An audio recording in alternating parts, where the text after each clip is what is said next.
మా ఒక్క రథాలని కూడా పవన్ కళ్యాణ్ గారు పిలిచి మా రథాలని ప్రారంభించి ముందరికి మాకు జయం కలగాలని పంపించిన పవన్ కళ్యాణ్ గారికి ముందుగా ధన్యవాదాలు తెలియజేస్తున్నాం. మేము కోరుకునేది ఒకటే పవన్ కళ్యాణ్ గారు మా ఒక్క కాపు దీనికి మా ఒక్క ఆశా జ్యోతి మా ఒక్క పవన్ కళ్యాణ్ గారు. ఇప్పుడు రంగా గారి తర్వాత అంత ఆదరవ ఉన్న వ్యక్తి పవన్ కళ్యాణ్ గారు.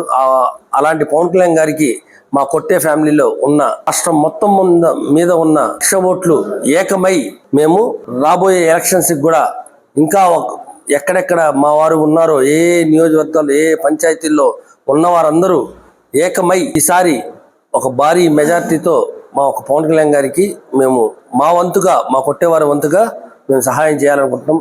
అదేవిధంగా ప్రభుత్వం కూడా మా కొట్టేవారిని అందరినీ గుర్తించి వాళ్ళకి ఏదో ఒక రకంగా మా యొక్క కష్టాన్ని మా యొక్క ఆలోచనల్ని తీసుకొని మాలో వెనకబడిన వాళ్ళందరినీ ముందుగా ఏదో ఒక అవకాశాలు ఇవ్వాలని మనస్ఫూర్తిగా కోరుకుంటున్నాం.